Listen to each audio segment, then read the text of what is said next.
Allez, vas-y, pourquoi pas. Vas-y, pourquoi pas. J'ai un scoop pour vous. Penalty sur Ronny Lopez à la 151e.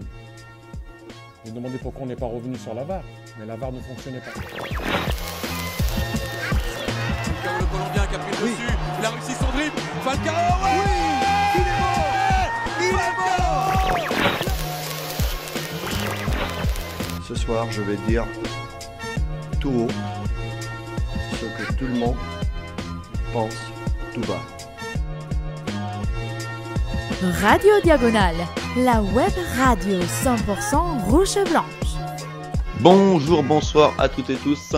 On se retrouve pour votre émission Fantasy Mercato, 3e édition. Et avec moi pour faire cette émission, il y aura Boris. Salut Boris. Salut Rome. Il y aura également Damien. Salut à tous, bonsoir Rome. Et il y aura également Patrice. Salut Patrice. Salut à tous. Bon Boris, rapidement, un petit rappel sur ce qu'est en fait cette émission Fantasy Mercato. Ouais, c'est l'émission où on se prend un petit peu pour Paul Mitchell cette fois. Ça change un petit peu chaque année, mais on se projette un peu à la place du directeur sportif de l'AS Monaco. Qu'est-ce qu'on ferait de ce mercato en mode un petit peu football manager du coup, avec un peu d'humilité quand même, parce qu'on sait qu'on n'a pas tous les tenants, les aboutissants, les négociations, etc. Mais voilà, c'est une projection un petit peu. Ce qui est important, je pense, c'est surtout les profils. Ouais. Identifier un petit peu les profils qu'on souhaiterait, les postes à renforcer, les joueurs qu'on voudrait faire partir, quelques idées, une piste prioritaire. Et voilà, effectivement, ça fait la 3e fois qu'on fait ce mercato d'été. On l'avait fait une fois au mercato d'hiver, si je me rappelle bien. Le mercato Thierry Henry. Oui, le mercato particulièrement intéressant aussi. Ouais. Oui. Est-ce qu'il y avait quelqu'un qui avait Fabregas à l'époque déjà ? Mais oui, je pense qu'on était beaucoup à l'avoir mis parce que la rumeur avait déjà pas mal. Oui, c'est ça. Était déjà très forte à ce moment. On était tous plutôt emballés, faut avouer.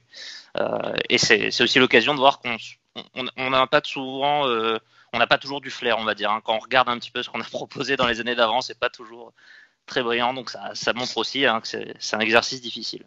Non, c'est évidemment très compliqué. Après, l'année dernière, encore une fois, c'était le compte, mais qui commençait aussi à être dans les rumeurs insistantes. Donc forcément, chacun en avait un petit peu parlé, mais c'était pas forcément le choix prioritaire de tout le monde. En tout cas, voilà, on va pouvoir commencer, messieurs. Et avant de se plonger dans les différentes lignes et les différents joueurs, déjà une petite projection un peu globale de la manière dont vous avez envisagé votre mercato. On rappelle, on a encore 60 joueurs sous contrat. Donc, Damien, je vais te laisser commencer pour expliquer comment tu vas axer ton compte rendu de ce soir.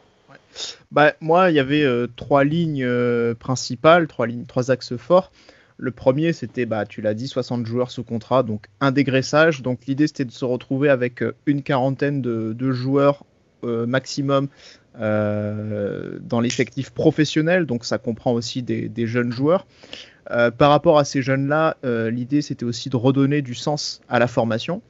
En tout cas aux jeunes joueurs qui arrivent, évidemment on n'est pas là, je ne suis pas à dire qu'il faut faire jouer tous les jeunes, mais c'est en tout cas de leur donner véritablement des motifs d'espoir pour espérer jouer ou en tout cas entrer dans une rotation, donc les valoriser de manière intelligente si je puis dire, et de renforcer, de les entourer avec des joueurs un peu plus forcément d'expérience. Voilà, c'était les 3 axes sur lesquels je me suis basé.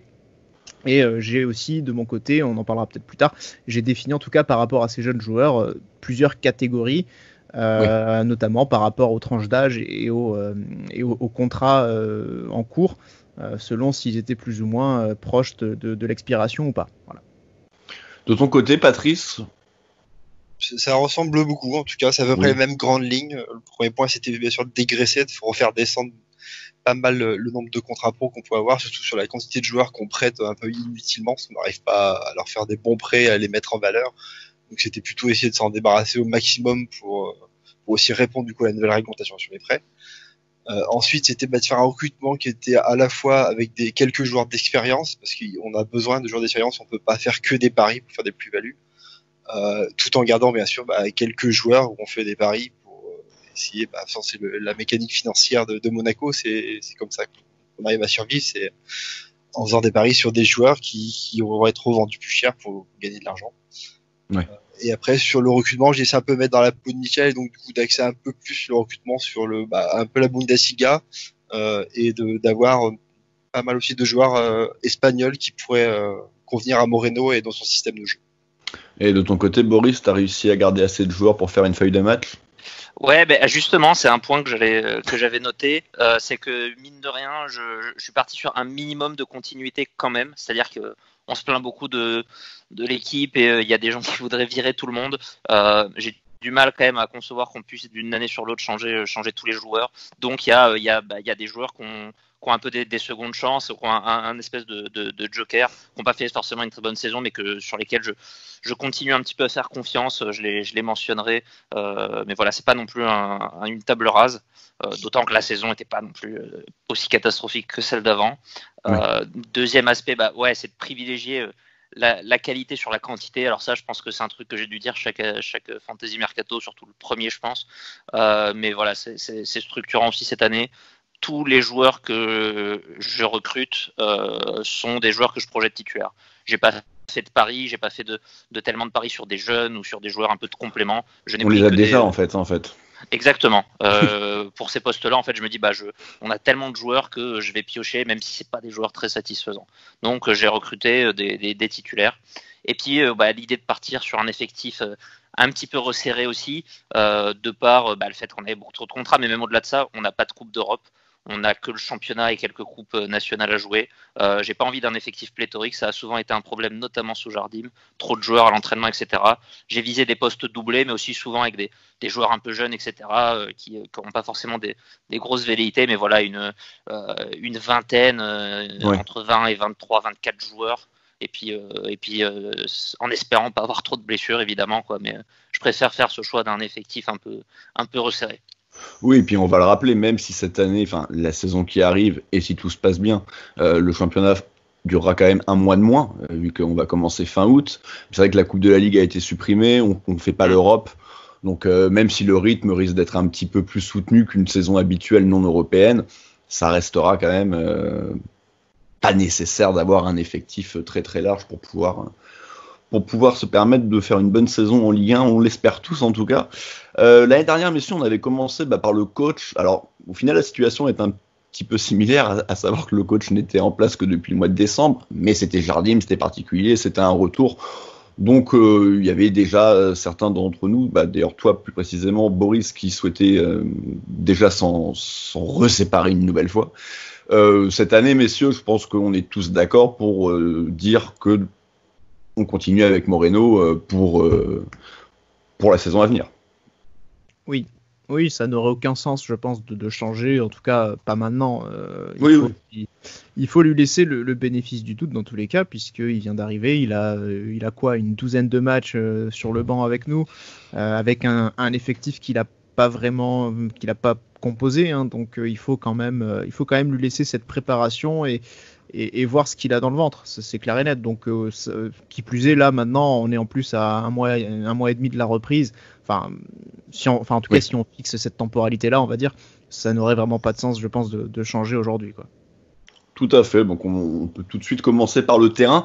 Alors on va commencer par le poste de gardien. J'ai envie de vous dire, c'est un peu pareil que pour l'entraîneur, à moins que vous ayez déjà envie de changer, mais est-ce que le compte, malgré une saison un peu particulière, parce qu'il y a eu une très très bonne période pendant plusieurs mois, mais malheureusement il y a eu aussi beaucoup d'erreurs, beaucoup de grosses erreurs individuelles, malgré tout, et avec l'arrivée du jeune Polonais Majecki, Boris, ou Majecki d'ailleurs, je ne sais pas vraiment comment on doit le prononcer. Majecki, je pense qu'on doit prononcer.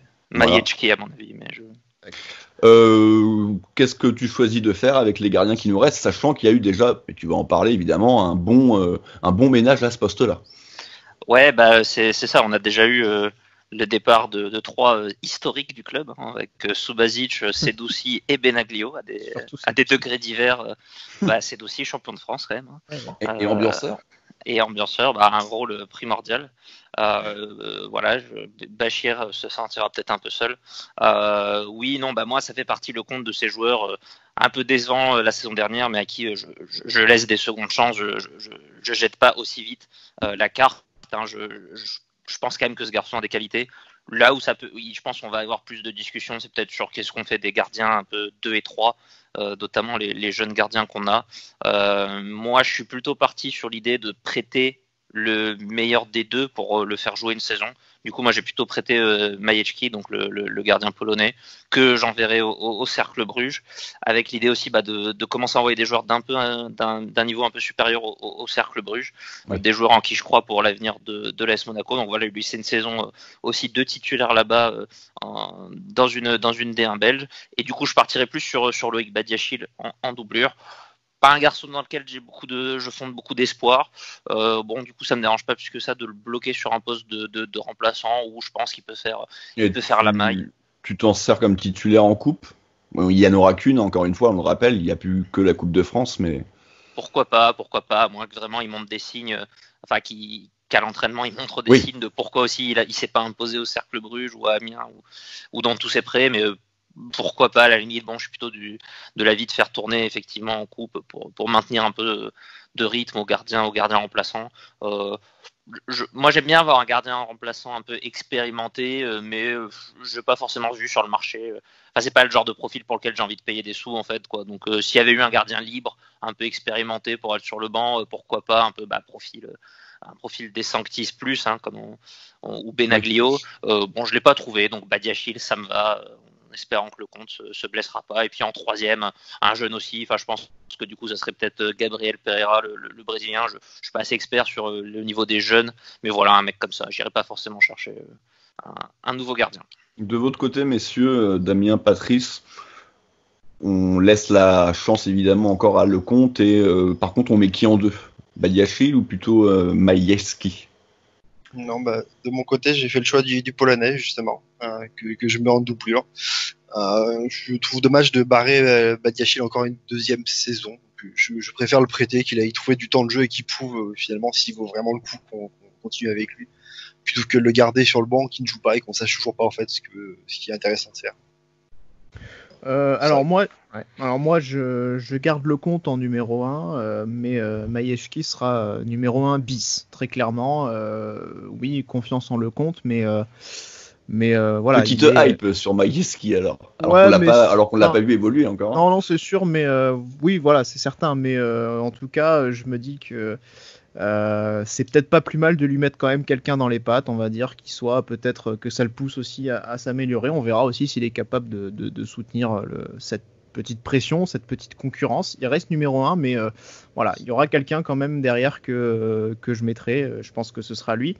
D'autre part, concernant Badiachil, moi j'ai pris la décision de le libérer. Totalement, il lui reste je crois 1 an de contrat, donc honnêtement je pense que voilà, Patrice parlait de pas vouloir lui barrer la route. Justement, autant le libérer, parce que je pense que depuis pas mal d'années on lui a certes apporté un titre de champion de France quand même, mais on lui a aussi pas mal barré la route puisqu'il a jamais pu jouer. L'an dernier effectivement il a eu une petite expérience au Cercle Bruges, mais qui s'est pas très bien terminé.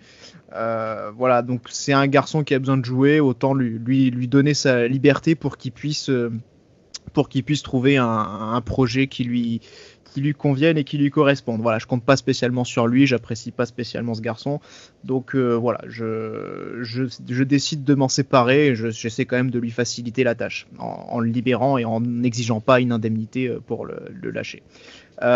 Pour ce qui est du troisième gardien, alors j'ai fait un choix, c'est de recruter un gardien qui est en fin de contrat à la fin de saison. C'est Daniele Padelli, donc de l'Inter Milan, qui a 34 ans aujourd'hui. Donc je voulais un gardien un peu plus âgé, qui puisse aussi avoir un peu plus d'expérience, qui puisse encadrer de jeunes gardiens comme Majewski ou Pereira, qui serait en 3e ou 4e, voilà, qui puisse alterner entre la réserve et le groupe professionnel, notamment sur certains matchs, pour se confronter aussi à ça. Donc c'est l'idée vraiment de lancer ce garçon, en tout cas de le mettre un peu plus dans le bain du groupe professionnel, donc des entraînements à 4. C'est d'ailleurs, il cherche un 3e gardien, donc voilà, il y aura certainement 4 gardiens dans le groupe pro à s'entraîner. Ce sera pas mal à mon avis. Voilà. Maintenant, Padelli, c'est quelqu'un qui a pas beaucoup joué cette dernière saison. Il a joué 3 matchs à l'Inter Milan cette année. L'an dernier, il a pas du tout joué. Voilà, je pense qu'il serait, à mon avis, une petite pige au cas où, comme ça pourra pas être inintéressant pour lui, je pense. Mais voilà, ce sera vraiment un poste de troisième gardien. L'idée, ce sera plus une sorte d'accompagnement à faire pour une fin de carrière. Ok, on va pouvoir passer à la défense maintenant, messieurs. Alors certainement beaucoup plus de mouvements parce que on se rappelle l'année dernière, autant on pouvait quand même se réjouir d'une certaine qualité offensive, mais autant on a été plombé à peu près toute la saison par notre défense, et en plus pas forcément par un élément en particulier. Ils ont tous, chacun leur tour, pris des rouges, concédé des buts par leur faute. Donc messieurs, et on va commencer par Patrice, que faire avec cette défense monégasque qui semble quand même clairement être le plus gros chantier? Pour moi, c'est le grand ménage, hein, parce que du coup, en fait, sur les défenseurs à peu près titulaires qu'on pouvait avoir l'année dernière, j'en garde que un, et qui sera encore titulaire, bien sûr. Pour le dire tout de suite, c'est Aguilar. Oui, évidemment. Ouais, c'est Aguilar que du coup je laisse en latéral droit. Et pour finir assez rapidement sur ce poste-là, en doublure, pour moi, je mets Biancone. Je trouve dommage la hype. Oui, exactement. Je trouve dommage d'aller encore recruter un nouveau latéral à ce poste-là, alors qu'on a un jeune à qui on a donné sa chance au CR, qui l'a prise, qui a fait une bonne saison. Pour moi, la continuité, c'est que maintenant il soit doublure à ce poste-là. Je trouve un peu dommage de le reprêter encore une saison au cercle, ce qui va vouloir dire qu'on va devoir forcément recruter, parce que sinon l'autre solution c'est Gelson Martins. Justement, messieurs, je vais tout de suite vous donner la parole, parce que si je laisse Patrice parler de toute la défense, chacun votre tour, ça risque de faire des monologues un peu trop longs. Donc à votre tour, messieurs, le poste de latéral droit, Aguilar. Oui, je fais le même choix que Patrice. Je conserve Aguilar, je le garde en tant que titulaire. Lui aussi, il doit prendre cette seconde chance, hein, mais il faut pas qu'il se loupe cette année. Ouais. Et je confirme également, je pose Biancone en doublure. Pareil, c'est un garçon qui a, on l'a pas vraiment vu nous de notre côté, mais en tout cas, les retours du Cercle Bruges sont positifs. Et donc c'est aussi pareil, même si j'ai pas forcément, je vais pas non plus mentir, hein, je suis pas persuadé que ce garçon sera forcément un joueur de très très haut niveau, mais voilà, c'est un cursus où entre guillemets il a fait ses gammes comme il fallait, si je puis dire, et il mérite, lui pareil, d'être incorporé à ce groupe professionnel petit à petit, intégré dans une possible rotation, d'être capable d'assurer si Aguilar venait à manquer, et on sait qu'avec les suspensions il peut manquer pas mal, mais voilà, ouais. il a l'occasion pour lui de se révéler aussi et d'essayer de gratter du temps, donc il faut qu'il saisisse cette occasion. Je suis pour qu'on lui laisse aussi.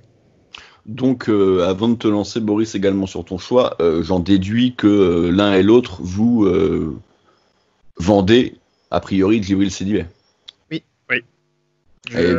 Pour 12 millions, je pense que c'est plutôt ce qui était évoqué au niveau de son prêt avec option d'achat à Everton, je crois. Il y avait un prêt payant peut-être à 2 millions, il me semble, avec une option d'achat à 12, qui faisait peut-être un total de 14, donc c'était plutôt bien payé. Ouais. Il me semble que c'était dans ces eaux-là en tout cas, donc je suis parti sur 12 millions. Et puis il y a également Henrichs, dont on a appris qu'il part en prêt à Leipzig aujourd'hui, mais voilà, j'ai tablé aussi sur une quinzaine de millions. Je suis resté là-dessus parce que l'idée, c'est qu'avec cette option d'achat, il puisse y avoir un départ aux alentours de cette somme-là. Donc on va dire, je prends une petite avance sur le budget prévisionnel de 21-22. Bon, du coup, Boris, est-ce que tu as fait le même choix? Bon, Henrich, on sait, c'est fait, donc plus besoin trop d'en parler, mais pour le titulaire, le remplaçant et le choix de Sidibé, je suppose que, en tout cas sur ce dernier point, tu feras pareil que Damien. Ouais, j'ai suivi tout comme les copains. C'est typiquement le type de profil où. Allô? Salut copain. Je croyais que tu disais on t'entend pas. J'ai fait comme les copains. Biancone, voilà. J'ai pas particulièrement d'espoir. Je suis pas convaincu que ça soit un crack ou quoi, mais en remplaçant, ça ira très bien. C'est vraiment, j'ai pas envie d'aller chercher un nouveau latéral droit pour ce poste-là. Sidibé, l'histoire elle est terminée à Monaco. Pour moi, la place elle est pour Aguilar. J'espère qu'il va enfin se lancer, et ça fait partie des secondes chances aussi. Henrich, là où j'aurais eu un peu plus de doutes, un côté que j'aime bien chez lui, c'était la polyvalence. Mais en même temps, c'est une polyvalence où il est moyen partout en fait. Donc finalement, j'ai pas tellement de regrets. je préfère effectivement m'en séparer tant qu'il a encore un petit peu de valeur marchande. Donc voilà, exactement les mêmes choix que les collègues. Tiens Boris, je vais te laisser continuer avec l'autre côté, donc le poste de latéral gauche, peut-être un petit peu plus de mouvement peut-être.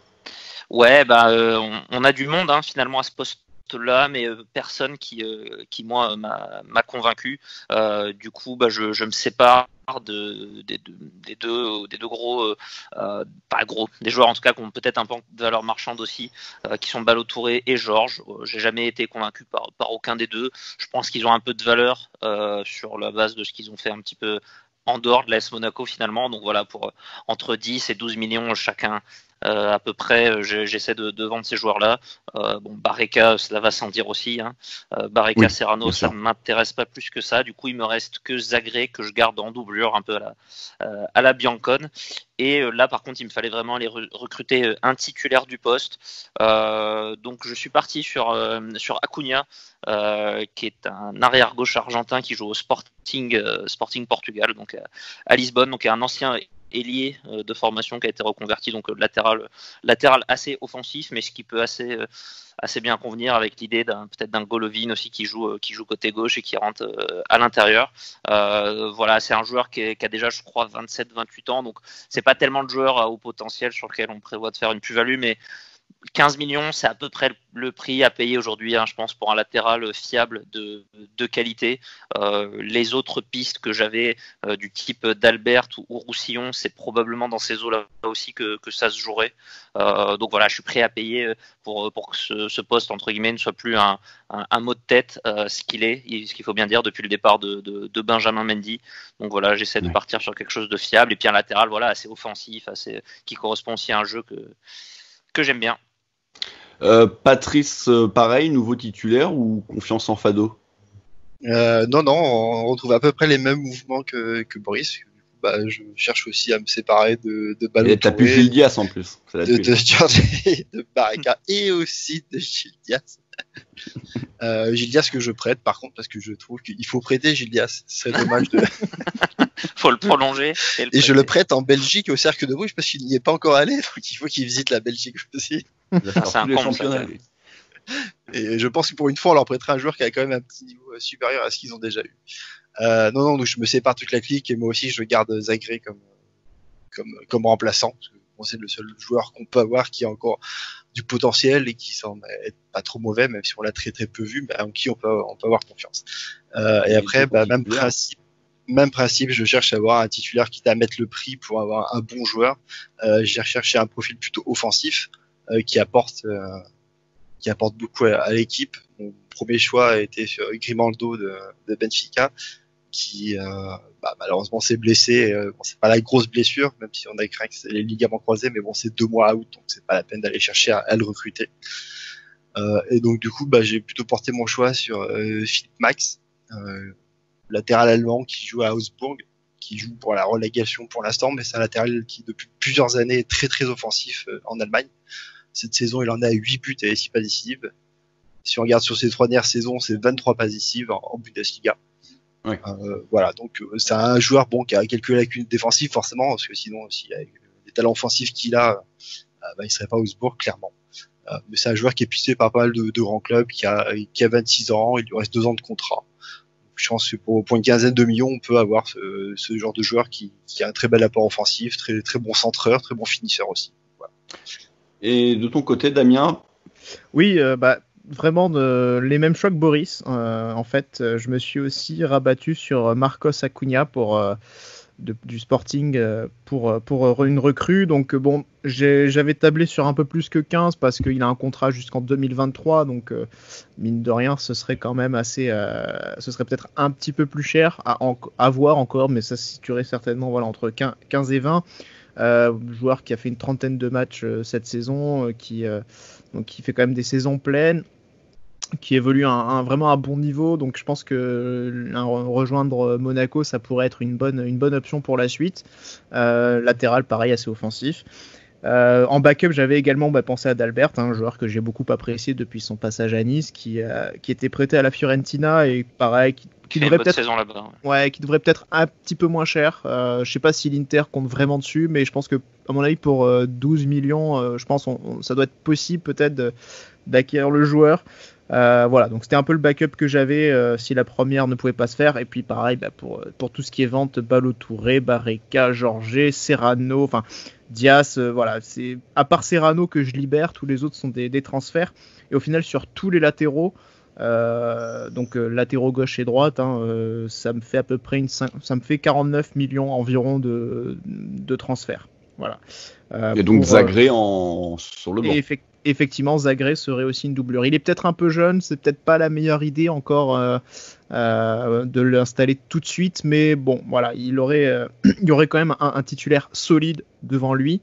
Donc à moins d'un gros pépin type une blessure de longue durée, je pense qu'il serait il serait beaucoup moins utilisé quand même. Donc voilà, il aurait quand même le temps d'apprendre et de s'épaissir. Ouais, parce que pour le moment, donc vos compos, vous avez chacun 3 joueurs titulaires avec une certaine expérience, pas de trentenaire, mais quand même une certaine expérience. Et par contre, leurs trois remplaçants sont des joueurs extrêmement jeunes. On est bien d'accord. C'est ça. C'est vrai. Non mais voilà. Ça va peut-être être différent pour la défense centrale, quoique maintenant on se retrouve quand même avec une bonne tripotée de joueurs de 20, voire même de moins de 20 ans. Il y a également des joueurs un petit peu plus vieux, et justement Boris, ces joueurs un petit peu plus vieux qu'on a, à part Badiachil évidemment, beaucoup vu dernièrement. Qu'en fais-tu ? Ouais, moi il y avait... Alors, Jemerson, j'ai jamais considéré de le conserver, quelle que soit la configuration. Jemerson, c'est dehors. Par contre, entre les 3 restants, donc Maripane, Glick et Badiachil, j'avais idée d'en garder 2 sur les 3, toujours un peu cette idée de pas tout chambouler non plus, quoi. Sachant que les mecs, ça marche pas tant que ça entre eux, mais ils ont tous un peu leur période, et je suis convaincu dans le fond, c'est pas tous des mauvais joueurs. Je suis parti plutôt sur la vente de Glick, alors qui est pas la plus intelligente peut-être d'un point de vue économique, parce que elle va se situer à 2-3 millions, là où les autres ça serait plus entre 15 et peut-être même plus de 20 pour un Badiachil. Mais bon, c'est aussi l'histoire, le côté Glick, je préfère qu'il fasse pas la saison de trop, ce qui est déjà quasiment le cas, mais il part encore à peu près sur un niveau honorable, et je pense qu'il vaut mieux que l'histoire s'arrête là. Maripane, c'est dans le même, je mets ça dans le même bateau qu'Aguilar et Lecomte. J'ai du mal à croire que ça soit un si mauvais joueur que ça. Il avait quand même une belle renommée en Espagne. Je demande à voir quand même encore une saison. Et puis Badiachil, ça reste un joueur. Je serais pas complètement effondré qu'il parte, si on a une offre à 25-30 millions, pourquoi pas. Après, dans l'idée de la continuité, plutôt que d'aller les remettre sur un autre jeune défenseur à peu près le même acabit, je préférais jouer la continuité et essayer de faire franchir un palier à ce joueur-là. Et du coup, il me fallait un 3e larron pour être un peu en concurrence avec ces 2-là. Donc un peu l'idée d'avoir 3 hommes pour 2 postes, plutôt un joueur d'expérience. Donc moi je suis parti sur German Pezzella, qui est le capitaine de la Fiorentina, qui, je trouve, c'est un petit peu la même idée que ce qu'on a fait avec Glick en fait il y a 2-3 ans, quoi. C'est-à-dire d'aller chercher un joueur de référence du championnat italien, mais dans un club un petit peu moyen, un petit peu milieu de tableau, mais avec l'idée qu'en fait ce genre de profil en Ligue 1, ça devient tout de suite un des meilleurs défenseurs, parce que l'écart de culture défensive entre les 2 championnats est quand même important. Donc voilà, un joueur argentin, capitaine à la Fiorentina, qui fait pas partie. La Fiorentina fait particulièrement une bonne saison, mais lui plutôt. Et voilà, un joueur, je pense, dans la quinzaine de millions d'euros est possible d'attirer. Je suis pas, il y a la piste de Disasi qui revient beaucoup, mais j'avais envie d'un joueur un petit peu plus expérimenté sur ce poste-là. J'avais envisagé Palomino aussi de l'Atalanta, qui a en plus la bonne idée d'être libre de tout contrat. Et ma toute première année, c'était Rougani de la Juve, mais je pense que c'est une idée qui vient 1 ou 2 ans trop tard, parce que là, il a vraiment perdu même sa place dans la rotation à la Juve, il joue plus du tout. Donc c'est un vrai pari à ce niveau-là. Donc voilà, je suis parti sur un joueur qui sort d'une saison quand même complète, quoi. Du coup là, je t'entends, tu parles donc avec Badiachil, Maripane et donc ta nouvelle recrue. Pezzella. Voilà. Donc quid des 4 jeunes, Popovic, Pavlovic, Panzo et Marcelin. J'en oublie pas un, c'est bon? Ouais, il y a, oui, moi il y a j'en considère Badiachil vraiment aussi, 3, mais bon. quoi. J'en considère 3, on va dire. J'ai pas mis Popovic Oui. dans ce. T'as Et là, fait effectivement, quoi, j'avais oublié de conclure là-dessus, mais il m'en faut un 4e, un petit peu aussi pour faire le nombre. C'est presque comme pour le gardien. Je suis parti sur celui dans lequel je crois le moins, pour aussi pas le bloquer. Et puis en plus, lui, il a déjà été prêté au cercle, donc j'ai plutôt gardé Panzo, qui en plus peut, un peu de polyvalence pour éventuellement jouer arrière gauche si Zagreb ça le fait pas, pour dépanner de ce côté-là. Et du coup, je suis plutôt parti sur l'idée de prêter Pavlovic et Marcelin au cercle. Donc voilà, des joueurs quand même, encore une fois, l'idée d'envoyer des joueurs un peu plus qualitatifs au cercle, mais aussi des joueurs alors ça se base pas sur grand-chose, je les ai pas vus tellement jouer, mais des joueurs qui arrivent avec une renommée peut-être un peu plus importante qu'un Panzo, et que j'envoie chercher vraiment du temps de jeu là-bas. Donc voilà, c'est Panzo qui fera mon 4e.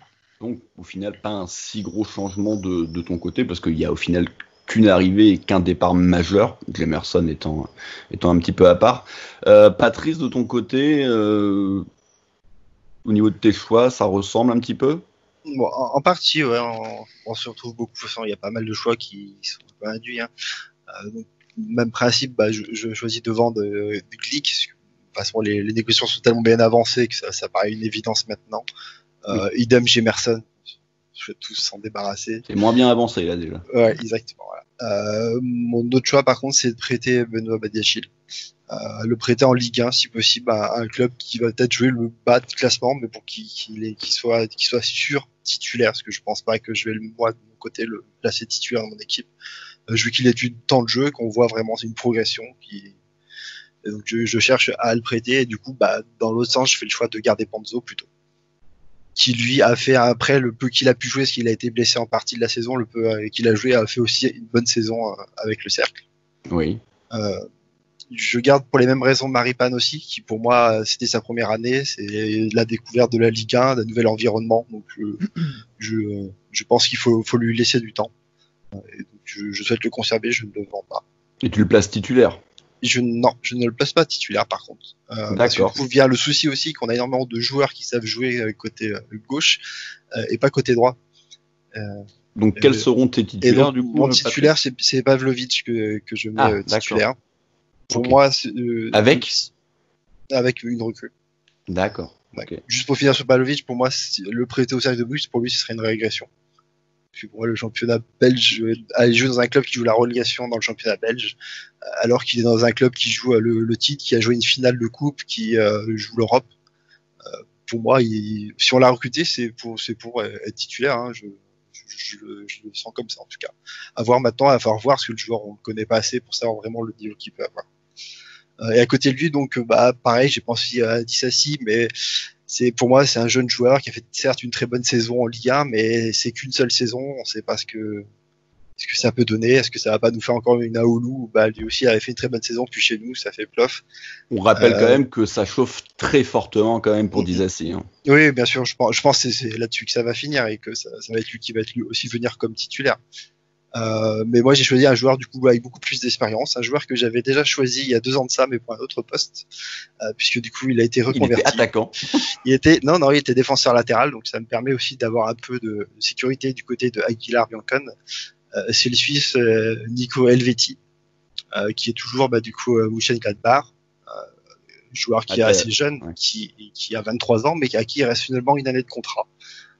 Je pense que c'est là que se joue le fait de pouvoir l'avoir un peu plus facilement, même si le prix sera sûrement vers les 25 millions. Faut pas rêver, c'est un joueur qui est très convoité, joueur qui a plus de 140 matchs en Bundesliga, qui a fait une vingtaine de matchs en Europe, joueur polyvalent qui sait jouer à peu près partout sur la défense.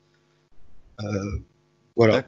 Oui, puis Gladbach c'était plutôt une bonne équipe qui proposait un jeu intéressant, donc ils font une très très bonne saison cette année. Peut-être qu'il devait bien s'incorporer là-dedans. Pour l'instant, je vous trouve assez light en fait en termes de mouvement. Peut-être un petit peu plus du coup toi, Patrice, parce que tu fais monter Pavlovic. Mais je sens que Damien va aiguiser un peu mieux sa lame, non? Ou peut-être que je me trompe complètement. Mais je te voyais bien faire un truc un peu plus bourrin. Les 4 de cette année, tu vois, tu prends, tu dégages. Voilà. C'est très clair. Je l'ai senti venir. On n'en a pas parlé avant l'émission. Je l'ai senti. Écoute, ouais, pour commencer, Glick, en ce moment lui aussi ça chauffe, 3 millions, Benevento. Oui, on peut considérer que c'est fait, Glick. Voilà, où tu veux en Italie, retourne dans la patrie que tu aimes tant, mais tu t'en vas. Voilà. Gemerson, même topo, au Brésil, rentre chez toi, manger des fajouedas, je sais pas quoi, tu t'en vas. Maripane, pareil, ça dégage. Badiachil, le jeune espoir, le jeune crack, il est pas bon. Franchement, enveloppe en vendant les 4 là. Ah ouais, 37 millions à peu près. Grosso modo, je table sur une vingtaine pour Badiachil. 15 et 2. Voilà, on va dire 5 pour Glick, Gemerson à peu près, et une dizaine, 10-12, on va dire Maripane, parce que forcément, on va pas se mentir, il a pas gagné de la valeur cette saison. Hein. Ouais, mais de là, on perd 6-8 quand même. Parce qu'on a bien acheté 18. Hein. Ouais, je crois. Mais bon, après, il est pour l'instant, en tout cas, c'est une estimation à 12. Ouais. Voilà, on partirait peut-être sur ça. Faut voir aussi s'il y en a qui ont vraiment envie d'acheter ce joueur, hein, parce que je vois pas qui en aurait envie là, franchement, avec ce qu'on a vu sur la fin sur les matchs qu'il a joué. Un club espagnol. Oui, un club espagnol. Ils peuvent se dire que c'est qu'une mauvaise saison pour les adaptations en France. Ouais, après les clubs espagnols seront pas forcément, en tout cas ceux qui sont dans là où les clubs auxquels il peut prétendre, en tout cas. Je suis pas persuadé qu'ils soient vraiment très fortunés, ou en tout cas qu'ils peuvent vraiment se permettre de mettre plus de 15 sur un tel joueur, sur ce joueur-là en tout cas. Donc voilà, les 4 ça s'en va. Du côté des jeunes, des 4 autres. Alors du côté des jeunes, en fait, moi j'ai fait un choix notamment sur les jeunes type qui sont autour d'une vingtaine d'années, qui ont des contrats jusqu'à 2022-2023. Ça part en prêt. Voilà, déjà ça c'est fixé. Ils ont besoin de jouer, ces garçons-là. Ils ont un contrat long. On peut se permettre de les 4. Enfin, non, pas ceux-là. Non, j'entendais plutôt des joueurs. Plus... par exemple, des joueurs comme Popovic. Voilà, un garçon comme ça, Popovic, c'est un joueur qui part en prêt. Marcelin part en prêt au Cercle Bruges. Voilà, pareil que Boris, le Cercle Bruges, je le privilégie pour des joueurs sur lesquels on peut voir soit une évolution, soit des attentes un petit peu plus hautes. Je suis resté à 3 prêts pour le Cercle de Bruges parce que là, comme on était un peu dans le flou aussi par rapport à la règle des prêts, j'ai pas voulu monter à plus, sait-on jamais. Un garçon comme Matsima aussi, ça reste en réserve pour l'instant. Ah oui, très bien. Donc il reste notamment, principalement Pavlovic et Panzo. Donc c'est 2 joueurs que j'intègre dans la rotation. Voilà, deux joueurs que j'intègre dans la rotation, et même, j'ai envie de te dire, Pavlovic, j'aurais presque envie d'en faire un titulaire. C'est un joueur qui a l'air de sortir d'une bonne saison avec le Partizan. Il est certes très jeune, mais peut-être qu'à côté d'un joueur expérimenté, il peut justement bien s'en sortir. Et ce joueur expérimenté, Boris en a parlé, c'est José Luis Palomino, donc de l'Atalanta. Alors moi j'ai un contrat jusqu'à 2023 et non pas une fin de contrat, comme disait Boris. Il a peut-être prolongé récemment. Il a peut-être effectivement prolongé récemment. En tout cas, pareil, c'est un joueur, je pense, qui devrait s'obtenir autour des 12 millions d'euros, certainement dans ces eaux-là. Donc j'ai peut-être visé un peu plus dans mes prévisions, mais en tous les cas je suis largement dans mes frais, encore une fois. Mais voilà, c'est un joueur qui pareil sort d'une belle saison, qui a disputé en plus la Ligue des Champions là, donc quand même voilà, il sort d'une belle progression lui aussi depuis qu'il a rejoint l'Atalanta en 2017. C'est un joueur gaucher. Alors je suis un petit peu embêté par contre sur mes défenseurs centraux parce que je n'ai que des gauchers. J'ai beau le tourner dans tous les sens, mais malheureusement je peux pas faire autrement. Alors heureusement j'ai des jeunes joueurs qui peuvent du coup peut-être un petit peu travailler leur deuxième pied pour plus tard, ça leur servira dans leur carrière. Hein. Donc voilà, je pars sur ça. Mais du coup ça te fait ensuite... 3 joueurs. Si non. Justement, je n'ai pas fini. Alors voilà. Joueur qui serait gratuit en fin de contrat, mais peut-être un droitier du coup. Et qui serait gaucher du coup. Ah ouais, tu le fais exprès aussi. Et en plus, il serait pas forcément enclin de venir parce que c'est un Pichung, c'est un Nissart, c'est Malangsar qui a été libéré. C'est un joueur que j'avais trouvé un très intéressant à ses débuts à Nice. Qui n'a pas toujours été irréprochable non plus, mais voilà, c'est un joueur mine de rien qui a une belle expérience de la Ligue 1 puisqu'il a plus d'une centaine de matchs en tout dans le championnat. C'est aussi un gaucher. Il me semble, si je dis pas de bêtises, je crois que je l'avais vu un petit peu débuter, notamment latéral gauche. Donc c'est aussi intéressant. Sans grande réussite. Hein. Sans forcément une grande réussite, mais ça peut être intéressant aussi si jamais Zagreb venait à pas être forcément répondre aux attentes. Ça permettrait aussi, si c'est possible, de le faire coulisser pour éventuellement combler un besoin à ce niveau-là. Parce que c'est vrai que finalement mes défenseurs sont assez peu polyvalents. Il n'y a pas vraiment un couteau suisse aussi. Donc voilà, si il peut apporter ça en plus, ça peut être intéressant. Donc voilà, c'est un peu l'idée. Il faudrait que Pavlovic, Sarr se disputent, je pense, une place de titulaire quand même. Il y aurait une petite concurrence entre les deux. Et Panzo un peu plus en retrait, mais voilà, prêt potentiellement à saisir les occasions. Lui aussi, c'est un joueur sur lequel on a un petit peu investi, qui doit essayer d'obtenir une chance. Donc autant essayer de le valoriser à ce niveau-là de manière intelligente et faire en sorte qu'il puisse s'acclimater et s'intégrer au groupe rapidement, quoi. D'accord. Bon, bah on va pouvoir enchaîner, messieurs, et passer tout de suite au milieu de terrain dit défensif relayeur. Bon, bah déjà, rappeler que Bakayoko et Adrien Silva n'ont pas été conservés. Boris, j'ai envie de dire le deuxième gros chantier, en fait, hein, ce poste de numéro 6, parce qu'en plus, on avait trouvé quand même plus ou moins Bakayoko, mais malheureusement, lui s'en va. Donc, que faire à ce poste-là ? Je pensais que tu avais envie de le placer, ça. Ouais, non, c'était une rustine, beaucoup trop cher, mais c'était bon, voilà, ça permettait quand même de faire du bien. Il s'en va, donc il va falloir trouver quelqu'un d'autre. C'est une évidence. Ouais, c'est un poste sur le coup où c'est un des postes où j'ai pas trop lésiné du coup effectivement sur les moyens, on va dire. C'est un poste sur lequel on est en souffrance depuis le départ de Fabinho. Alors bon, c'est vrai que Bakayoko a fait une rustine, mais c'est quand même pas la même chose. Et puis mine de rien, c'est aussi un poste qui fragilise beaucoup du coup nos centraux. C'est pour ça que moi aussi je pars dans l'idée que je garde un peu de confiance sur des Maripane, des Badiachil en me disant faut peut-être aussi un petit peu les aider avec des joueurs autour.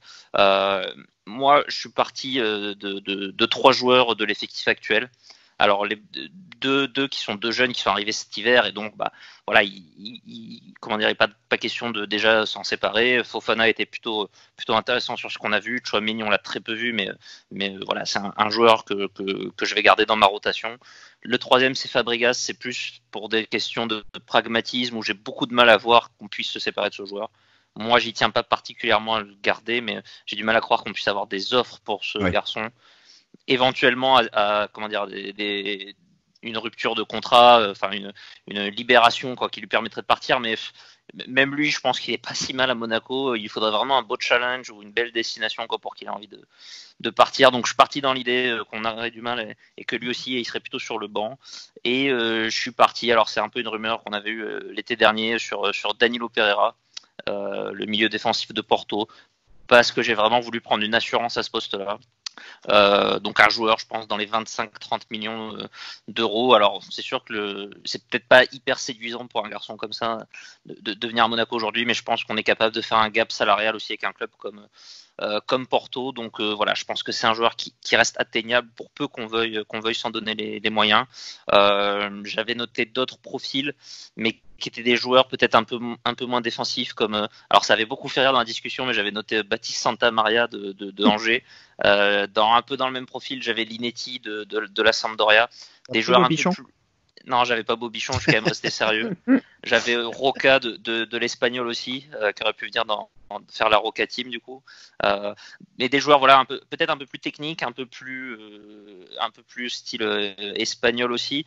Mais voilà, bon, pour associer avec un Fofana, j'avais besoin d'un joueur en qui j'ai plus de confiance sur la solidité défensive, le placement, etc.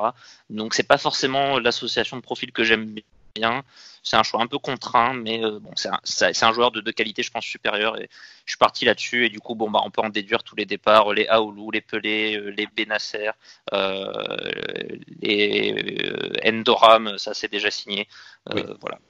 Mais tu peux même pas parler des joueurs potentiellement un petit peu plus hauts, parce que tu parlais de Fofana. Donc tu mettrais ta recrue avec Fofana en tant que titulaire, mais qu'est-ce que tu fais des autres joueurs qui occupent à peu près ce bout de terrain? Tu peux même limite parler de Golovin, de Tchouaméni. Disons que là, du coup, je pars sur 4 joueurs. Hein. J'ai Fofana, Danilo plutôt en titulaire et Tchouaméni, Fabregas en alternative. Avec l'idée qu'un Golovin aussi, effectivement, peut venir compléter soit sur des configurations où on passera à 3 milieux, soit même être le milieu un peu plus relayeur, un peu plus offensif, même si certains supporters l'imaginent un peu en sentinelle. Moi, c'est pas forcément mon cas. Il faut être du stade aussi. Ouais, non mais c'est ça, moi j'ai pas assez vu du stade. Donc voilà, j'ai 4 garçons pour 2 postes, plus un qui peut venir dépanner là. J'ai pas forcément en tête un jeune derrière qui peut pousser là-dessus et aller sur ces postes-là, mais voilà, bon, toujours dans cette idée, n'accumulons pas trop les joueurs non plus. Donc voilà, je pars sur ces 4-là. Ok, bon bah Damien, Oui. à ce poste-là. Bah écoute, oui, pareil, comme Boris, Aoulou, Aïd Benasser, Pelé, tout ça, bon bah forcément tout ça part. J'ai également fait le choix de libérer Fabregas. Alors bon, soit avec une indemnité, soit sans, ou si un transfert se présente, pas forcément simple d'aller le chercher. Pas forcément certain que lui aussi ait envie de partir, c'est clair. Mais voilà, je me dis, bon, si jamais il faut payer une indemnité pour le libérer, rupture de contrat, voilà, je suis, entre guillemets, j'ai une petite marge à ce niveau-là, donc je peux le faire. Danilo Pereira, bonne trouvaille, c'est vrai que j'y ai pas forcément pensé, mais je suis parti sur quelqu'un d'autre que Boris vient de citer, c'est Marc Roca, justement. Donc voilà, c'est le joueur qui est quand même un joueur espagnol qui pourrait, je pense, dans le jeu de Moreno avec une possession, voilà, qui pourrait vraiment lui plaire. C'est un joueur qui, et on parle beaucoup aussi de lui là, on a parlé de lui au Bayern l'an dernier, on en parle pour Arsenal cette année. Saison pleine de son côté, de belles qualités défensives, une belle vision du jeu, une belle qualité de passe aussi. Je pense que c'est un joueur qui ferait vraiment beaucoup de bien, à mon avis, au milieu de terrain à Monaco, qui apporterait vraiment une plus-value technique également. Voilà, donc il est à l'Espagnol Barcelone et qui va descendre. Qui va, voilà, c'est exactement. Donc, et c'est vrai qu'il y aura certainement un prix un petit peu il sera pas bradé non plus, mais il y aura forcément un petit tarot, je pense. Donc voilà, on pourrait tabler sur une vingtaine de millions à mon avis.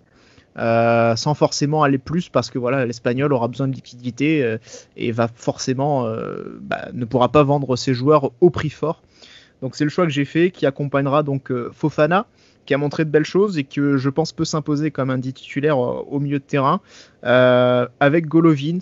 Voilà, peut-être aussi un 4-3-3 avec Golovin en pointe haute du milieu de terrain avec ses 2 joueurs derrière lui. Golovin, j'en parle déjà maintenant, mais voilà, c'est vrai que lui aussi peut même jouer un petit peu plus bas si besoin, donc ça pourrait aussi être intéressant. Je l'inclus dans ces joueurs-là. Oui, mais c'est un peu ça, lui, c'est Golovin, c'est sa dernière saison, c'est la saison de la dernière chance, très clairement.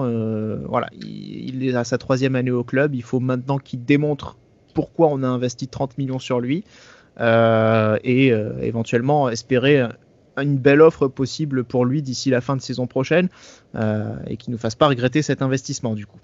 Voilà. Et donc derrière on aurait Aurélien Tchouaméni. Oui voilà. Oui voilà, il faut effectivement qu'il ait aussi une possibilité de démontrer ses qualités. On l'a vu il a joué 2 matchs, il a fait 2-3 entrées, pas plus. Il n'a pas vraiment pu montrer de quoi il était capable, donc évidemment, on va pas se débarrasser d'un garçon qui n'a rien pu encore montrer, il n'a pas eu l'occasion. Donc évidemment, on va le garder dans le roster, quoi. De ton côté, Patrice, on fait confiance à Fofana et on lui cherche un élément solide pour mettre à côté ? Oui, c'est à peu près ça. On retrouve à peu près les mêmes départs que chez mes collègues, donc Aoulou, Pelé, Traoré, Endoran, Maïd Benasser. Il y a Traoré aussi. Traoré aussi, oui, je pensais tant. J'y ai pas pensé, mais ça se vend. Ouais, exactement. Voilà. Ça fait tellement longtemps qu'il est là qu'on l'oublie un peu. Je sais même pas si je l'ai valorisé par contre, parce que je vois pas qui peut acheter ce garçon. Mais non, même franchement, je l'ai pas valorisé du tout. Ne serait-ce qu'à 0. Pour 5 millions, alors qu'on l'a acheté largement plus. Pelé, j'ai mis à 2. Pelé, j'ai mis 1, je crois. Alors, Pelé, franchement, ça partira beaucoup plus en première ligue. Il s'est bien fait voir, je pense. C'est ça. Il a fait une bonne saison. Il fait une saison pleine. Alors, c'est peut-être pas de très bon niveau, j'en sais rien, mais en tout cas, il est régulièrement aligné, il joue vraiment régulièrement. Donc, un club, même, j'ai envie de te dire, même un club de championship peut même mettre 3 millions dessus, sans problème. Donc, largement plus. Voilà. On parle pas de la championship, il va penser à Massengo, il va pleurer. D'ailleurs, Boris, tu n'as pas dit, tu ramènes pas Massengo Non, je suis pas pour les retours, mais fallait pas le vendre, c'est tout. Mais ouais, donc clairement, c'est vrai que même un club de seconde division anglaise peut largement mettre une petite somme sur Pelé. Un truc un peu inespéré, quoi. Mais donc, Patrice, vers qui va Juste s'orienter pour ton finir, choix? Quel joueur de Bundesliga? Exactement.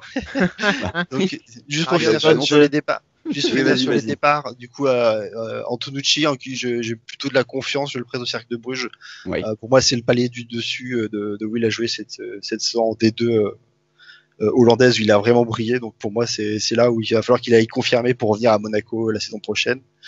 Idem, j'essaye de prêter Diop, si possible à Sochaux, une deuxième saison en Ligue 2 pour jouer le haut de tableau. Ça peut être très intéressant. Voilà. Et ensuite, du coup, concernant les joueurs qui restent, personnellement, moi, je suis parti sur un 4-3-3, donc je garde bien sûr Fofana, je garde aussi Fabregas en doublure. Sur les postes offensifs, Golovin aussi bien sûr, et Tchouaméni. C'est les seuls joueurs finalement que je garde de l'effectif actuel. Plus pour dépanner qui joue en CFA, le jeune Milo, qui a un sacré potentiel. Et pour le poste de milieu défensif, que je cherche à avoir des numéros 6, donc je fais un double recrutement, un titulaire et un beaucoup plus remplaçant. Sur mon poste titulaire, du coup, je suis parti sur un joueur qui joue en Bundesliga, bien sûr, mais qui est aussi espagnol, qui peut s'adapter du coup très facilement au 4-3-3 de Moreno. Et je vais chercher Javi Martinez, qui joue au Bayern Munich, qui a annoncé publiquement du coup qu'il avait la volonté de partir pour trouver une base de titulaire. Le joueur a 31 ans. Ouais. Il pensait peut-être pas à Monaco. Voilà. J'aime beaucoup le profil, mais c'est un joueur que j'apprécie beaucoup. Qui peut jouer central aussi. Et voilà ce que j'allais dire, qui est assez polyvalent, parce que comme un peu tout l'allant, avec l'âge, il commence à redescendre souvent en défenseur central. Non, mais pourquoi pas, hein. On a eu des joueurs de son acabit à cet âge-là. Hein, je pense avec un bon salaire à lui proposer, avec le fait d'avoir Moreno en tant qu'entraîneur, avec Fabregas, un autre joueur que je vais recruter aussi en attaque, qui est international espagnol. Voilà, c'est un vrai 6 pour moi, qui m'intéresse et qui a un très très bon niveau. Voilà. Ça fait très longtemps que je cherche à avoir un vrai numéro 6 à l'AS Monaco. C'est un profil qui me plaît beaucoup. Okay. Et voilà. Et pour rigoler un petit peu, du coup, sur le profil de remplaçant, du coup, chercher un joueur qui aurait peu de temps de jeu, mais qui serait là pour faire le rôle de doublure, un joueur qui est libre, qui n'a plus de contrat là dans le mois qui arrive plutôt, parce que du coup en Angleterre il y a un petit décalage. Ouais, je fais l'appel à un ancien du club, à savoir Papi Mendy, qui est laissé libre par Leicester City. Donc c'est un joueur qui connaît très bien le club, qui est aussi un pur 6. Un joueur qui a fait très peu de matchs cette saison, il a fait que 7 matchs, mais alors que la saison d'avant il en avait fait 32 avec ce même club. Un joueur qui a beaucoup évolué, comme depuis qu'il était à Monaco ou même à Nice, surtout avec le jeu assez rude en Angleterre. Je pense que c'est un bon 6, il a que 28 ans encore, donc il a largement la caisse pour jouer chez nous, et ça pourrait lui permettre de se relancer. Sachant que c'est un joueur qui est libre, qui ne demandrait pas un gros salaire, je pense que ça peut être intéressant comme double. Ouais, on avait des gros espoirs en lui, mais il était parti pour des raisons pas très... ça c'était pas très bien fini, quoi. Donc là on parle oui, mais il avait pas trop apprécié. Il avait pas trop apprécié qu'on lui propose pas trop de prolongation, etc. Il était parti à Nice. Après, oui, c'est vrai que c'était un joueur sur lequel on avait beaucoup d'espoir à l'époque. On était tous un peu déçus qu'il prolonge pas l'aventure en Ligue 1. On aurait aimé voir ce que ça pouvait donner. À Nice, ça a été plutôt pas mal en plus. Donc, rare à le voir pas aussi beau qu'il l'était en fait. Non, mais peut-être. Il y avait quelques débats quand même sur SM Foot avec certains. Il a peut-être fait une énorme erreur aussi. Peut-être que s'il était resté à Monaco, dans ce contexte-là, il aurait pas du tout eu la même carrière. Bon, on saura jamais. Hein, mais... Il a clairement eu peur de la concurrence. Hein. Il a fui la concurrence très clairement. Et ce qui est très dommage en soi, pour lui surtout, parce que c'était quelqu'un sur qui Ranieri comptait. Tout simplement, Ranieri voulait le garder, il l'avait dit dans la presse. Donc c'est vrai que lui, il a dit non, finalement, je préfère m'en aller, je préfère jouer, être sûr de jouer. J'ai pas envie de me frotter à ça. Voilà, c'est un choix, tant pis pour lui, mais pour le coup, c'est pas certain qu'il se serait retrouvé sur le banc. Enfin, si on l'avait gardé, on n'aurait peut-être pas pris Toulalan, par exemple. Ni Obadi plutôt, je dirais dans le même. Obadi, si, parce que c'était un autre profil relayeur qui en Ligue 2 du coup faisait du bien, mais en tout cas quand on prend Toulalan, quand on arrive en Ligue 1, si on a Papi Mendy, peut-être qu'on prend pas Toulalan. Ah oui, c'est vrai. C'est vrai aussi, en tout cas. Juste pour finir, j'ai aussi une recrue au poste de 10, mais du coup j'y reviendrai plus tard parce que c'est un joueur qui peut aussi jouer attaquant. Donc ça te fait 7 milieux là, si je dis pas de 1, 2, 3, 4, 5, 6, 7, 8, ça fait que c'est recru en comptant, si on compte Milo. Vraiment, Oui. triplé chaque Oui, mais poste. c'est pour ça que je le comptais pas, lui. Mais tu pars sur un milieu à 3. Oui, milieu à 3. D'accord, oui, donc ça te fait quand même pas mal de monde, du coup. Bon, on va terminer, messieurs, par la ligne d'attaque, hein, donc ailier, attaquant. Boris, toi, visiblement, tu pars plus vers un 4-4-2 à plat, donc si j'avais bien compris, avec un Golovin à gauche. Et pour le reste? Ouais, alors Golovin à gauche ou en 8 ou sur le banc, hein, c'est aussi une option parce qu'il faut quand même qu'il prouve en fait sur mes postes de joueurs de côté, on va dire que je vais avoir 3 joueurs pour 2 postes. C'est un peu une configuration que j'aime bien pour aussi un peu de concurrence. Donc ça m'aurait pas forcément dérangé qu'ils partent, mais je suis quand même resté plutôt sur de la continuité avec Gelson. Bon, il va être disponible en plus. J'ai pas trop aimé sa saison. Bon, après, pour pas trop chambouler non plus, je suis quand même parti sur le fait de le garder. Donc, Gelson, Golovin dans la continuité. Et le troisième homme, ça sera Jérémy Boga, ailier de Sassuolo en Serie A, ailier français. Donc, un joueur qui a mis un petit peu de temps à exploser, mais qui est vraiment en train d'exploser cette saison. Je crois qu'il en est déjà à 11 buts là en Serie A. Il m'a refait mes parties à mon petit gazon notamment. Il est vraiment considéré comme un des meilleurs dribbleurs de Serie A, notamment cette saison. Donc voilà un joueur qui est capable de créer du jeu et des actions par lui-même. Un profil qu'on n'a pas eu depuis le titre, hein, je pense, quasiment, sauf par rares éclaircies. Mais voilà, un joueur un peu plus de percussion, ce qu'a eu du mal à être Gelson, hein, notamment cette année, qui peut jouer sur les deux côtés, qui a plutôt joué à gauche cette saison, à Sassuolo, donc voilà, mais qui pourrait aussi jouer à droite. J'avais noté Rodrigo De Paul, Emmanuel Denis et Orsolini en alternative. Voilà, des joueurs de côté un peu plus jeunes et qui sont dans des clubs un peu de second rang européen qui pourrait passer une étape chez nous. Et du coup, voilà, c'est un peu mes trois garçons principaux, sachant que j'ai gardé Baldé, qui pourra être couteau suisse, que ce soit sur un côté ou que ce soit en attaque. Qui pourra aussi éventuellement gratter une place. Et puis, s'il était apte, mais je l'ai plus compté comme un joueur bonus, il y aurait Jebels aussi sur ces postes-là. Voilà, c'est l'inconnu, donc je mise absolument. Enfin, je construis pas mon équipe en pensant à lui. S'il s'avère qu'il peut arriver dans le jeu et mettre de la concurrence et jouer, tant mieux. Hein. Je prendrai. Mais voilà un petit peu mes joueurs plus sur le côté, sachant que il peut y avoir aussi des dispositions où on jouera avec un 10, avec un Golovin notamment, ou avec l'attaquant de. Je sais pas si tu veux que je fasse les attaquants aussi en même temps, les attaquants plus axiaux. Vas-y, oui, fais, parce que vu que Patrice semble partir sur un 4-3-3. Ouais. Du coup, alors juste sur les départs, j'envoie Diop et Antonucci au cercle. Parce que c'est des joueurs qui ont encore un petit peu de niveau et qui, si c'est pas pour l'AS Monaco, peuvent peut-être gagner un peu de valeur dans ces clubs-là. Je bazarde Gilles Dias, Mboula, Onyekuru, Bon Giovanni, Chadli, Grand Cyr sur les postes milieu offensifs. Et du coup, pour finir, ma ligne d'attaque, un peu la même chose que Jebels, je garde quand même Pellegrini. Un peu en attaquant bonus quoi. Si ça marche tant mieux, si ça marche pas tant pis, ça fera une saison fantôme comme les autres. Priorité absolue de mon mercato, garder Ben Yedder. Je l'ai même pas mentionné, j'aurais pu en fait au tout début. C'est presque la ligne directrice de mon mercato, c'est la priorité numéro 1. S'il faut rallonger un peu d'oseille, le prolonger, quoi que ce soit, j'en sais rien, mais ça serait vraiment la top priorité. Et du coup, je suis parti sur le fait d'avoir un attaquant en plus, un peu attaquant de soutien, qui crée du jeu. Alors, garder Slimani est une option, ça sera mon plan B. J'aimais beaucoup ce joueur, j'aimais beaucoup l'entente entre les deux. Je suis parti sur un joueur à plus de potentiel. Alors, ça me fait un peu chier parce qu'il est bien parti pour signer au LOSC. Apparemment, c'est Jonathan David, l'attaquant de la Gantoise, qu'on annonce à trentaine de millions, qui est un espèce de 10, 9,5, mais qui cartonne, qui a mis, je crois, entre 15 et 20 buts là, en Belgique cette année. C'est un des top prospects du foot européen, joueur très créatif en attaquant de soutien, mais qui met aussi beaucoup de buts. Ça serait mon profil idéal. Pourquoi pas Slimani, si ça pouvait pas se faire. Ça serait un petit peu... T'es pas entendu pour Jovetic, si tu l'as dit. Si j'ai pas dit, mais ouais, Jovetic, j'adore, hein, mais j'ai déjà Jebel, c'est Pellegrini, donc ça suffit un peu comme joueurs qui sont tout le temps blessés. Jovetic, j'ai fait une croix dessus, même des demi-saisons, ça me saoule. Donc j'ai laissé partir Jovetic avec Silla, avec Foster Et puis Isidore, j'ai quand même retenté un prêt au Cercle Bruges aussi, voilà, pour boucler l'aventure. Ok, de ton côté, Damien, évidemment, priorité Ben Yedder, mais pour le reste. Ouais, je suis désolé, je reviens un petit peu en arrière parce que du coup, j'évoque aussi un peu certains milieux offensifs. J'ai pas parlé de Diop. Je le conserve quand même dans la rotation parce que c'est un joueur qui a été un peu cassé par son retour en réserve.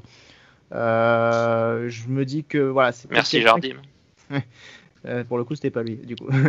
Mais c'était quelqu'un qui a peut-être besoin de retrouver de la confiance. Donc, c'est des joueurs qui ont plus de mal dans certaines catégories, mais qui explosent en pro. Ça peut arriver. Donc, écoute, je lui laisse, on va dire, cette opportunité ou cette option de peut-être s'imposer à Monaco, ou en tout cas d'entrer dans la rotation, plutôt que d'aller le laisser bourlinguer dans plusieurs prêts successifs et que finalement ça ne donne rien. On avait tous apprécié ce joueur, on lui avait donné des clés beaucoup trop vite, il aurait jamais dû les avoir malheureusement, mais ça c'était les manques du mercato d'il y a 2 ans. Je fais un deuxième recrutement également en milieu offensif, parce qu'il est capable aussi de jouer à gauche et un peu plus axial, donc ce serait intéressant parce que si jamais il y a besoin de... J'étais plutôt parti sur un 4-3-3, mais si jamais on peut jouer aussi avec 4 milieux, il peut jouer à gauche, donc je cherche avant tout à essayer de maximiser un peu les polyvalences et les différents systèmes tactiques. Ce serait Hans Van Aken, donc, qui joue au Club Bruges, donc c'est un milieu offensif qui est jeune, qui est de 92, donc il a 27 ans, international belge depuis peu, une belle saison, il enchaîne même 2 belles saisons avec le Club Bruges en réalité. On l'avait affronté en Ligue des Champions, il avait marqué. Voilà. Il est grand et il longiligne attaquant de milieu de 1m95.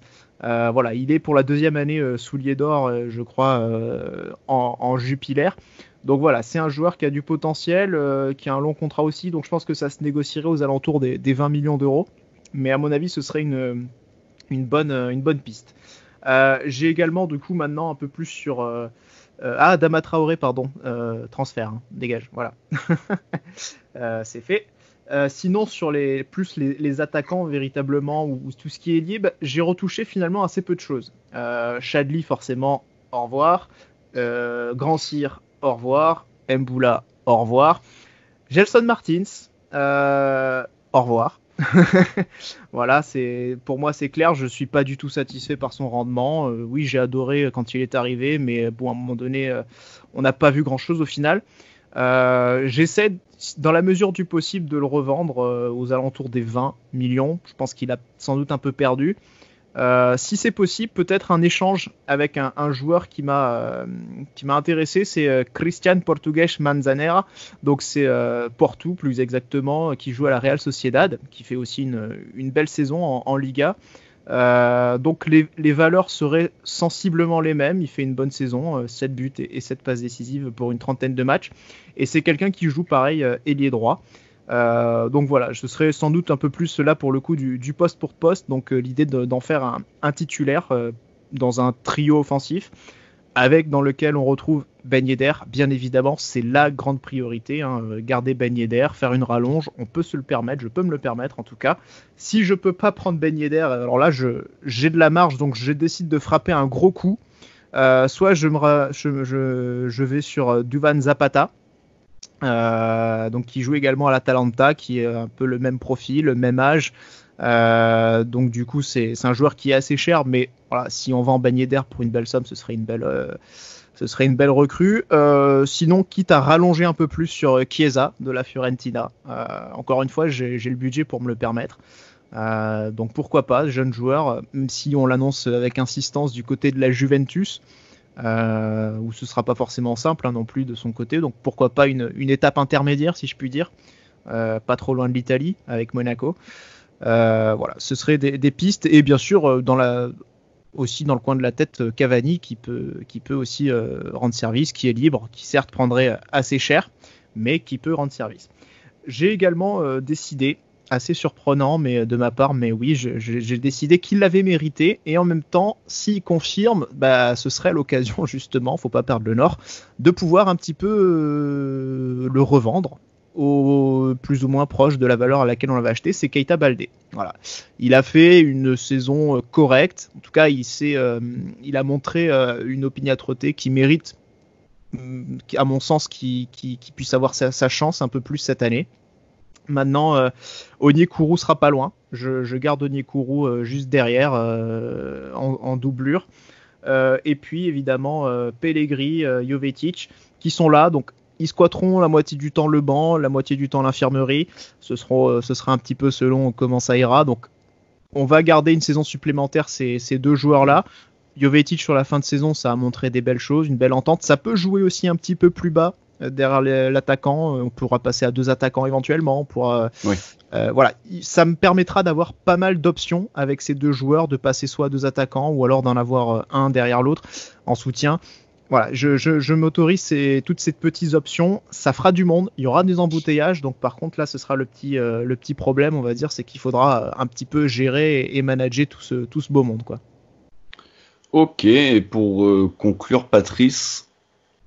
Moi de mon côté, je pars du principe que l'attaque c'est ce qui a le mieux fonctionné l'année dernière, donc c'est l'endroit où je fais peut-être le moins de changements. Forcément, Slimani étant parti, c'est un poste qu'il faut remplacer. Et j'étais aussi parti du principe que Gelson Martins allait être bloqué pendant un certain temps. On a eu la confirmation il y a seulement 2 jours comme quoi il allait pouvoir reprendre tout de suite. Donc j'avais trouvé un titulaire remplaçant à son poste. Je pars aussi du principe qu'on a régulièrement joué en 4-4-2 ou 4-2-3-1 ces dernières saisons, alors qu'on a pléthore d'ailiers et que du coup on ne les fait jamais jouer à leur vrai poste, et que du coup c'était le bon moment de mettre en place un 4-3 et de les utiliser au mieux. Dans les départs, du coup, Grand Cyr et Chadli sont les deux partants. Goebbels, je le prête au cercle pour qu'il puisse jouer ou aller voir comment se passe l'infirmerie là-haut. Sur les ailes, du coup, Keita Baldé pour moi est un titulaire, avec Henry et Onyekuru pour le challenger. Je garde Mboula dans la rotation parce que sur les postes d'ailier, c'est là où il y a le plus de temps de jeu, c'est là où il y a le plus de rotation, de changement, c'est là où il y a souvent des blessures. Donc j'ai triplé tous mes postes offensifs. En attaque, du coup, Ben Yedder forcément est mon titulaire. Derrière, j'ai Jovetic et Pellegrini. Et bien sûr ma recrue dont je parlais après. Et pour l'autre côté, donc Gelson Martins que j'avais pas mis tout de suite en titulaire avec Moussaba comme 3e remplaçant. Je suis allé chercher un joueur qui était libre lui aussi en Angleterre, qui vient de finir son contrat, qui joue à Chelsea, qui est international espagnol, qui est Pedro, qui a fait une saison où il a joué une 20aine de matchs. La saison d'avant, il avait fait 52. Donc c'est juste que son temps de jeu a été réduit parce que il y a de meilleurs joueurs que lui à Chelsea. C'est un joueur qui est capable de jouer à droite, de jouer à gauche, qui est encore très offensif et qui apporte beaucoup, qui a le style de jeu du Barça, donc qui sera parfait pour entrer dans le style de jeu de Moreno. Je crois qu'il part à la Roma, non? Ouais, c'est la grosse rumeur, je sais pas si c'est signé. D'accord. C'est ce que j'ai cru voir, j'avais regardé et il me semble qu'il devrait aller à la Roma. Après, Javi Martinez, Fabregas, Pedro, on commence... Il y a une petite ossature. La piscine, hein. C'était voilà. Ils ont quelques titres, mais c'était avant, quoi. Et du coup, pour challenger mon poste de 10, donc qui est à la base Golovin, du coup, moi, je fais le choix d'aller chercher Jonathan David. Parce que pour moi, c'est typiquement le genre de joueur que Monaco veut avoir. C'est un jeune qui a à peine 20 ans, à très fort potentiel, qui sort d'une saison extraordinaire. Pour revenir sur ses stats, c'était 23 buts et 10 passes décisives sur cette saison. C'est sa première saison de pro quand même. Pour regarder un peu des vidéos de lui, c'est un joueur qui est très très rapide, très technique, très lucide devant les buts, qui a une grosse frappe de balle aussi. Pour moi, le seul risque, c'est que ce soit un Tielemans en fait, qui sort d'une grosse saison en Belgique avec derrière, ça a du mal à confirmer en France. Du coup, oui, Lille est quand même déjà bien avancé sur le sujet et si on va le chercher, ce sera dans les 30 à 35 millions. Mais c'est un joueur, à 20 ans, s'il explose. Pour moi, c'est vraiment un profil typiquement à la Rames, quoi. Je vois beaucoup de similitudes dans son jeu. D'accord. Ouais, c'est vrai que c'est des profils assez intéressants que t'as, qui sont peut-être un petit peu compliqués, mais clairement, par contre, qui sur le papier sont fort intéressants. Messieurs, pour conclure, Boris, tu voulais donner à peu près les compos. Donc, si tu peux nous rappeler, toi, du coup, sur quoi tu partirais, du coup, pour la saison à venir. Ça, c'est exceptionnel. Je demande avant l'émission, il me dit on fait pas les compos. Je prépare pas ma compo et à la fin, il me demande ma compo. Moi, ce que j'aimerais bien qu'on fasse, c'était volontaire en fait. Ouais, ça me fait plaisir. j'aimerais bien faire tout le groupe, si vous voulez bien. Il y a 60 joueurs sous contrat. Je pense que ce serait pas mal de les évoquer un à un. Ouais. C'est vrai qu'on lit plus les groupes en entier comme avant. C'est ça. C'est dommage, tout se perd. Et ouais. Alors, Non, mais si t'as pas envie, tu le fais pas. Hein. Si. Alors, du coup, plutôt 4-4-2 à plat. Après, vous avez compris qu'on peut éventuellement moduler avec un troisième milieu, avec Lecomte dans les buts, Aguilar et Acuna sur les côtés. Petzela qui sera a priori la pierre centrale de la défense, et puis un poste ensuite qui se disputerait entre Maripane et Badiachil pour le deuxième central. Milieu plutôt défensif relayeur, Danilo Pereira et Fofana. Sur les côtés, je pense que Boga du coup serait quand même mon titulaire assuré, et ensuite ça se jouerait entre Golovin, Gelson, voire Baldé pour le deuxième poste. Ben Yedder titulaire assuré, a priori Jonathan David vu le potentiel, mais voilà, éventuellement un Pellegrini qui reviendrait de blessure et qui montrerait enfin que c'est un crack, voire Baldé encore une fois dans de bonnes dispositions, pourquoi pas. Voilà à peu près l'idée globale. Damien? Oui, alors moi du coup ce serait donc Lecomte dans les buts, Aguilar et Acuna aussi comme Boris latéraux, Pavlovic en concurrence avec Sarr en défense centrale, avec donc Palomino, donc qui serait le premier titulaire à ce poste. Ensuite en défense centrale, alors en milieu, on serait plus donc sur un 4-3-3 a priori, avec Fofana et Roca un petit peu devant la défense, et derrière juste Golovin dans la pointe haute du triangle. Et puis devant, donc on serait avec Portou ailier droit, Baldé ailier gauche et Ben Yedder dans l'axe. Et pour conclure, Patrice, ça manque Non, je sais pas. Non, je veux savoir si tu voulais aussi que je te file le reste du groupe. Enfin, j'ai 25 joueurs dans l'effectif. C'est pour ça. Ouais, mais voilà. Qui est-ce que tu prêtes au cercle déjà? Alors, oui, ça tombe bien. Je prête Marcelin, Antonucci, et j'ai oublié d'en parler. Je prête aussi Goebbels. Voilà. Je vais te mute, Damien. Mais donc, du coup, Patrice, pour conclure de ton côté, 4-3-3 aussi? Pour conclure 4-3-3, avec Lecomte dans les cages, une charnière centrale Elvedi et Pavlovic, sur les côtés Aguilar et Max, en milieu défensif Ravi Martinez, Fofana, Golovin ou David si le russe ne bouge pas très rapidement les fesses, et en attaque Pedro, Ben Yedder, Baldé. D'accord. Ouais, au final, bon, évidemment, vous n'avez pas beaucoup de joueurs en commun, mais par contre, vous faites tous à peu près les mêmes choix, à savoir renouveler au moins un central, le latéral gauche, un nouveau numéro 6 et un sur la ligne d'attaque, quoi. Donc, on va dire une équipe remaniée à 40% à peu près. Ouais, on retrouve beaucoup les mêmes titulaires. Deux joueurs qui restent, on retrouve les mêmes joueurs qui restent. Bien sûr. Ah bah ouais, oui. J'ai compté, je crois que j'ai à peu près 8 arrivées. Bon, évidemment, j'ai quand même quasiment... C'est pas 8 titulaires. Non, pas forcément toujours, mais j'ai 8 arrivées. Donc, c'est vrai que toi, t'as changé un petit peu plus. Ouais. Une vingtaine de départs en tout. Ouais, l'idée, c'était vraiment de redescendre autour des 40 pour ne serait-ce que les contrats pro. Et je te dis, l'effectif pro, il se montrerait à 25. Donc, ça me semble être un bon chiffre pour avoir un petit peu de banc et de réserve aussi derrière. Mais ouais, je pense que c'est Deschamps qui disait, lui, dans son idée, il faut renouveler à peu près un tiers d'un effectif chaque saison, quoi. Donc, bon, je pense qu'on doit être à peu près dans ces eaux-là, du coup. Ça dépend de la saison après, quoi. Ouais. Un tiers, c'est beaucoup, quand même. Mais bon. C'est-à-dire entre ceux qui ne jouent pas, ceux qui sont pas titulaires. Oui, bien sûr. Oui, on parle pas de l'équipe titulaire. Mais... Voilà, non, mais oui, bien sûr, voilà, dans un effectif au sens large. Ok, messieurs. Bon, on va pouvoir conclure, à moins que vous ayez un petit dernier mot à placer, peut-être. Non, toi, t'en penses quoi, Rome? Rapidement, mais genre les profils, quoi. Est-ce que t'es un peu d'accord avec nous? Est-ce que t'aurais fait d'autres choix? Oui, non. Quoi. Globalement, ça va être à peu près comme vous, avec évidemment Lecomte toujours là et Aguilar, les deux Montpelliérains à qui je redonne une chance. Après, j'étais plus sur un principe à la Damien pour la défense. Moi, j'en virais 3. Je gardais juste Maripane pour la défense centrale. Mais après, pareil, voilà, aller chercher un vrai titulaire et ensuite mettre Maripane du coup en concurrence avec Pavlovic pour le deuxième poste. Évidemment, un nouvel élément sur le côté gauche de la défense en me débarrassant d'à peu près tout le monde. Pour le coup, peut-être en gardant un Ballo-Touré sur le banc plus que Zagré.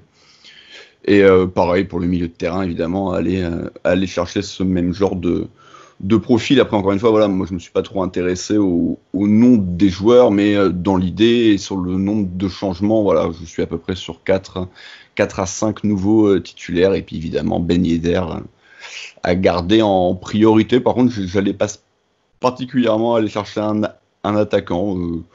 Voilà, je continue de croire un petit peu en nos éternels blessés, et à fortiori en Pellegrini, et au pire jouer en 4-3-3, donc que Ben Yedder soit le seul vrai attaquant me donne pas forcément la nécessité d'en acheter un autre.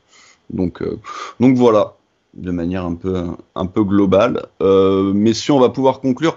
La prochaine émission, donc a priori, ça devrait être peut-être une gazette mercato la semaine prochaine, on ne sait pas, comme on l'a dit pendant l'émission, Disasi semble quand même très très proche, tout comme Glick, mais dans l'autre sens. Donc à voir s'il y aura quelques mouvements, quelques officialisations d'ici là, mais logiquement vous devriez retrouver une gazette qui devrait être le programme qui va vous suivre jusqu'au 9 août a priori, parce qu'on devrait devoir arrêter le mercato, c'est ça, si j'ai bien compris, ou c'est à partir de...